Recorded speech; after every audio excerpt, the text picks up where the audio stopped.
Yo guys, welcome back to my YouTube channel Rosie Tirus. Ini merupakan video yang ke-17 aku, dan video ini merupakan video yang sangat spesial karena ceritanya aku lagi bikin sebuah segmen baru namanya Review Essay by Rosie. Jadi aku punya grup Telegram namanya Chill Sore. Teman-teman yang belum gabung segera gabung ya. Dan aku menawarkan kepada teman-teman nih, kalau kamu kepengen aku koreksi essay kamu supaya kamu bisa belajar nih gimana cara nulis essay yang bagus supaya lolos beasiswa. Dan aku dapat respon yang sangat positif. Thank you. Dan udah ada banyak banget yang ngirim essay ke aku, dan aku akan review satu persatu pelan-pelan ya, karena aku juga sambil kerja. Dan untuk video kali ini aku fokus ngebahas tentang review essay sekaligus bedah beasiswa Australia Awards Scholarships atau kuliah di Australia, negara kanguru. Oke, di video ini nanti kamu bisa berharap dua hal dari aku. Yang pertama, kamu akan belajar bagaimana menulis konten yang sesuai dengan beasiswa inginkan. Yang kedua, kamu juga akan dapat review tentang grammar atau tata cara penulisan essay kamu. Kamu penasaran gimana aku mereview essay yang teman-teman telah kirim? Simak video ini sampai akhir ya.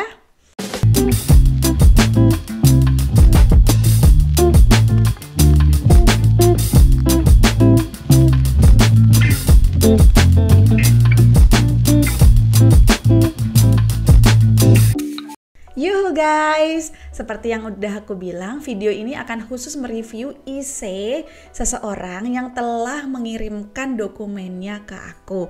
Jadi teman-teman yang belum gabung grup Telegramku segera gabung, karena di situ aku akan ngasih tahu gimana caranya kamu mengirimkan essay yang mau direview oleh aku. Dan video ini aku kerjasama dengan sebuah startup yang keren banget, namanya adalah English++. Kamu bisa langsung follow aja Instagramnya, yaitu @English_++. Di situ kamu bisa mendapatkan banyak layanan. Salah satunya adalah layanan bahasa Inggris seperti materi bahasa itu free, jasa proofreading, jasa translation, bimbingan beasiswa, TOEFL termasuk IELTS. Jadi itu sangat komprehensif. Teman-teman langsung aja cek Instagramnya ya. Dan juga buat teman-teman bisa dapat diskon sebesar 10% kalau kamu menyebut namaku di sana. Jadi pas waktu kamu check out kepada admin English++, sebut aja nama Rosie Tirus, nanti kamu otomatis dapat diskon sebesar 10%. Dan di video ini temanku Halim dari English++ juga akan membantu mereview grammar dari essay yang telah dikumpulkan. Oke? Baik, sebelum aku mereview si essay-nya, tentu aku harus ngasih tahu dulu tentang kriteria beasiswa Australia Awards Scholarships. Kenapa ini penting? Karena dalam apply beasiswa teman-teman, kita harus tahu sebenarnya pemberi beasiswa itu ngasih beasiswa kepada orang yang seperti apa sih. Dengan kita tahu apa yang mereka inginkan, maka kita bisa bikin strategi tentang penulisannya seperti apa. Baik, untuk beasiswa Australian Awards Scholarships, kamu bisa cek aja langsung di websitenya, yaitu australiaawardsindonesia.org. Oke, ini merupakan beasiswa jenjangnya itu pasca sarjana atau biasanya disebut dengan master maupun doktoral. Dan beasiswa ini diberikan oleh pemerintah Australia dari tahun 1953. Beasiswa ini komprehensif banget, fully funded, dan layak banget diperjuangkan. Beasiswa ini menyasar kepada target sasaran utama, tapi teman-teman yang dari latar belakang apapun tetap bisa daftar kok. Namun teman-teman jika ada penyandang disabilitas atau perempuan dan kelompok rentan itu sangat diprioritaskan. Jadi teman-teman gunakan kesempatan ini sebaik-baiknya ya. Nah, mengenai targeted area untuk AAS itu siapa aja sih? Ternyata itu ada 7 area berdasarkan websitenya aku pelajarin ya. Pertama ada Aceh, Nusa Tenggara Timur, Nusa Tenggara Barat, Papua, Papua Barat, Maluku, dan Maluku Utara. Jadi teman-teman beruntunglah yang berasal dari 7 area tersebut, kamu mendapatkan prioritas dari beasiswa ini. Nah, tadi kan aku udah nyebutin nih kalau beasiswa AAS itu fully funded. Nah, apa aja sih yang di cover? Tentu pertama nih ketika teman-teman lolos, enaknya kamu akan dikasih namanya Pre-Departure Training atau PDT gitu singkatannya. Kamu akan mendapatkan pelatihan, bahkan pelatihan bahasa juga loh. Nah, di pelatihan itu tentu kamu akan di cover tiket pesawatnya, biaya hidupnya. Jadi ibaratnya dikursusin gratis. Enak banget kan? Jarang loh beasiswa-beasiswa yang ngasih kayak gini fasilitasnya. Kemudian kamu dapat uang saku juga selama pre-departure training itu. Kemudian kamu dapat biaya visa untuk biaya medis, misalnya untuk ronsen kamu juga dapat fasilitas. Kamu biaya kuliah juga tentu gratis. Biaya hidup di Australia juga ditanggung. Jadi biayanya yang akan kamu dapat tuh sekitar Australian dollar sekitar 2.250 per bulan, atau kalau kurs sekarang sekitar 23 jutaan per bulan. Jadi aku memang dengar-dengar sih kalau teman-teman dapat beasiswa AAS itu benar-benar bisa menabung, bisa lumayan dapat banyak duit gitu. Kemudian kamu juga dapat pengantar program akademik, kamu dapat dukungan akademis tambahan, kamu dapat asuransi kesehatan juga, kamu juga dapat tiket PP dari Indo Australia juga. Kemudian pas waktu udah selesai jadi alumni nih, udah lulus kuliah, kamu juga bisa ikutan reunian, di cover juga tiketnya. Bahkan kamu juga bisa dapat tunjangan kerja lapangan jika memang itu menjadi komponen wajib dalam penelitian yang kamu sedang susun.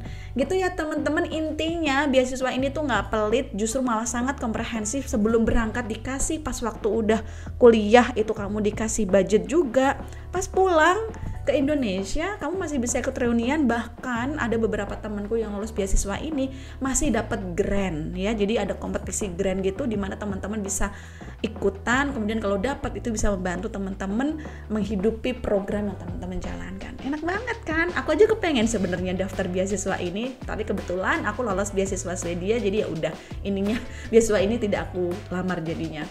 Kemudian pastikan nih teman-teman kalau pengen lolos beasiswa ini, kamu udah tahu betul memilih studi prioritas untuk AAS.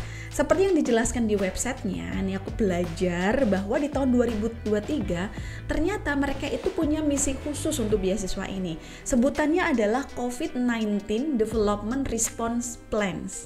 Oke, kenapa? Karena pas waktu masa pandemi ini dari tahun 2020 sampai 2022 itu kondisi Australia juga cukup chaos ya. Jadi kenapa aku tahu? Karena waktu itu aku hampir kuliah di Melbourne University, tapi nggak jadi. Kenapa? Karena itu di lockdown cukup lama banget. Jadi memang mereka juga butuh recovery gitu ya negaranya.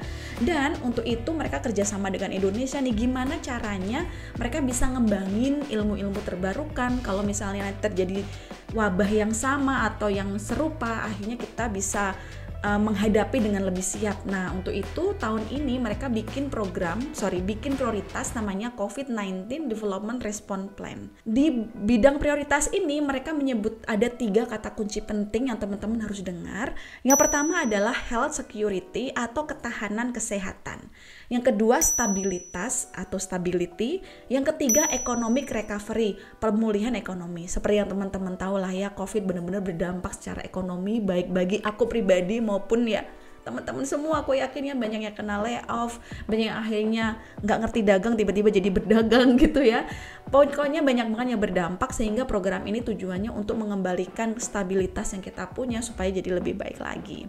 Nah teman-teman udah denger ada 3 bidang itu dicatat, nanti kita akan bedah semakin ke belakang tentang hal itu, oke?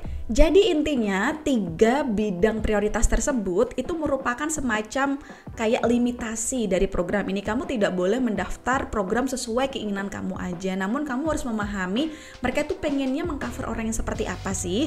Nah untuk itu kita harus ikutin nih. Kenapa? Karena program prioritas tersebut merupakan hasil diskusi hubungan bilateral antara negara Indonesia dengan Australia. Kalau teman-teman pengen tahu betul rinciannya apa aja, lihat di tabel ini. Tabel ini juga dari websitenya ya, australiaawards.indonesia.org.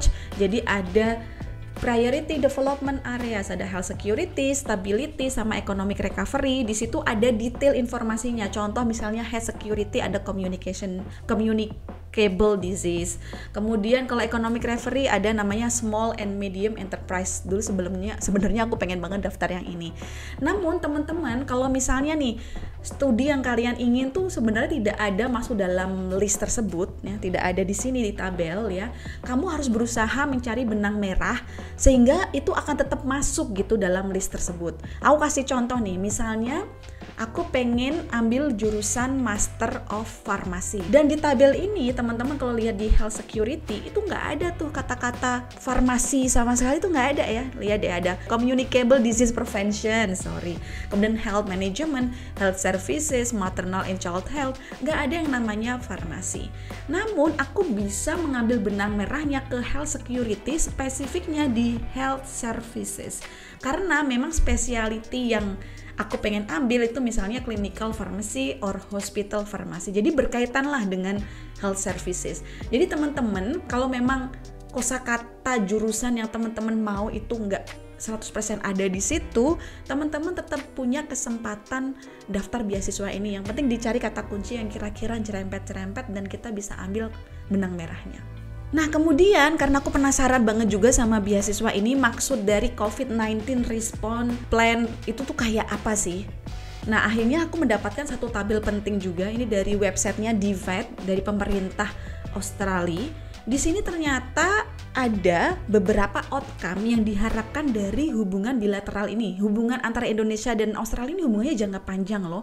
Dan mereka tuh pengen punya outcome atau keluaran dari program ini benar-benar terrealisasi.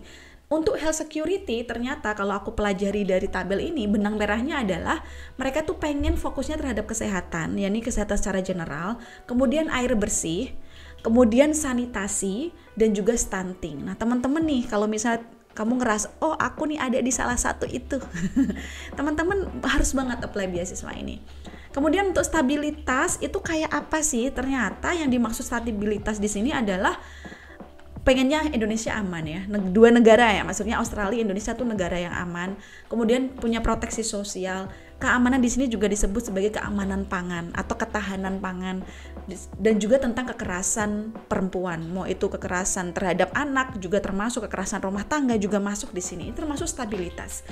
Kemudian untuk economic recovery nih, ternyata yang dimaksud oleh pemerintah Australia tentang economic recovery ini adalah hubungan bisnis antara Australia dan Indonesia. Jadi teman-teman nih, kalau misalnya kamu adalah seorang business owner, pengen daftar beasiswa ini, dan kamu menyasar di isu di economic recovery, kamu harus memikirkan bagaimana bisnis ini punya hubungan kerjasama antara pemerintah Australia dan juga Indonesia gitu loh. Kalau bisa entah itu ekspor impor atau hal lain yang sekiranya antar dua negara ini tuh bisa kerjasama gitu. Kemudian adanya pertumbuhan ekonomi dan juga menciptakan peluang kerja. Kalau misalnya teman-teman masih ada pertanyaan tentang beasiswa ini, kamu langsung masuk aja di FAQ ya. Bahkan ada satu pertanyaan bagus di FAQ. Is it possible to choose a different field of study related to my education background? Pertanyaannya kayak gitu, boleh nggak sih aku kuliah di bidang lain yang masih relevan dengan bidang pendidikanku? Jawabannya yes, as long as the purposed field of study will support your career in the future and contribute to the development of Indonesia. Ternyata walaupun tadi udah ada 3 hal penting tadi yang udah aku sebutin, kalau misalnya kamu ada bidang lain yang sekiranya itu bagus ya, garis bawahnya adalah pendidikan bidang itu adalah bidang yang bisa mensupport karir kamu di masa depan dan membantu perkembangan Indonesia. Jadi kamu berkontribusi terhadap pengembangan negara kita gitu. Jadi boleh juga kalau teman-teman ngerasa nggak ada di 3 hal tersebut. Oke, nggak mau lama-lama dong, aku mau langsung review essay aja yang udah masuk ke aku. By the way, aku mau makasih banget ya yang udah mempercayakan dan mau banget essaynya aku review. Setelah aku pelajari, jadi si sender ini mengirimkan semua dokumennya ke aku, mulai dari CV, kemudian juga essay yang udah dia jawab. Kalau nggak salah ada 5 pertanyaan yang diberikan di essay untuk pendaftaran beasiswa AAS. Kita kupas satu persatu ya. Yang pertama pertanyaannya adalah why did you choose your purpose course and institution? Kenapa kamu memilih bidang itu atau jurusan itu dan institusi itu. Seperti teman-teman tahu di Australia itu kan banyak kampus, banyak jurusan. Kok kamu milih itu sih? Sebenarnya pertanyaan ini tuh tidak hanya sesederhana itu, teman-teman. Kalau aku pelajari lebih lanjut nih, aku dalamin, aku mendapatkan sebuah pesan bahwa panitia itu pengen tahu alasan di belakang layar kamu memilih jurusan dan kampus itu apa? Tentu jawabannya nggak boleh klise dong, nggak boleh, oh karena kampus ini merupakan mendapatkan ranking top dunia berapa. Nggak hanya sebatas sesimpel itu, teman-teman, nggak boleh. Kalau jawabannya sekedar itu, nanti kamu nggak ada bedanya sama pendaftar beasiswa lain. Maka kamu harus bisa menyebutkan sebenarnya apa problem atau isu yang menurut kamu penting dan apakah jurusan sama kampus tersebut menjawab kebutuhan kamu tadi, gitu ya. Jadi mereka tuh pengen menggali value atau prinsip atau concern kita dalam hidup di Indonesia, gitu ya. Kemudian pertanyaan yang kedua, what impact do you believe this study will have on your career, life, and community? Sebenarnya dampak apa yang kamu yakini kamu akan dapetin di masa depan pas waktu kamu kerja, di kehidupan di komunitas. Nah, di sini kamu itu harus bisa ngejelasin kamu itu pas waktu di Aussie bakal belajar apa sih, dan kenapa kamu yakin belajarnya tuh harus di Aussie, ya, kok nggak negara lain, dan bagaimana belajar di Aussie itu bisa menciptakan solusi dari problem yang kamu anggap penting tadi, gitu. Dan apakah dengan belajar di situ hidupmu, karirmu itu akan berkembang. Kata kuncinya adalah kamu menemukan solusi dari problem atau concern di pertanyaan pertama tadi. Pertanyaan yang ketiga, how have you contributed to solving a challenge or implementing change or reform in the context of one of the AAI Priority Development Areas? Artinya adalah bagaimana kamu berkontribusi untuk memecahkan masalah yang sedang dihadapi yang sesuai dengan Priority Development Areas tadi loh. Ada stability, kemudian ada health security dan economic recovery. Nah, kamu itu diminta untuk menjelaskan pengalaman masa lalu yang udah kamu kerjakan. Jadi, kamu diminta untuk ngejelasin yang udah pernah kamu kerjakan di masa lalu itu apa, yang ada hubungannya sama 3 prioritas tadi, dan kenapa kamu butuh kuliah lanjut lagi gitu. Padahal kamu udah melakukan sesuatu, kamu diminta untuk jelasin itu. Oke? Kemudian yang keempat, please provide 3 practical and realistic examples on how you intend to use your knowledge, skills, and connection you will gain from your scholarships on your return to Indonesia. Possible tasks can be personal or professional.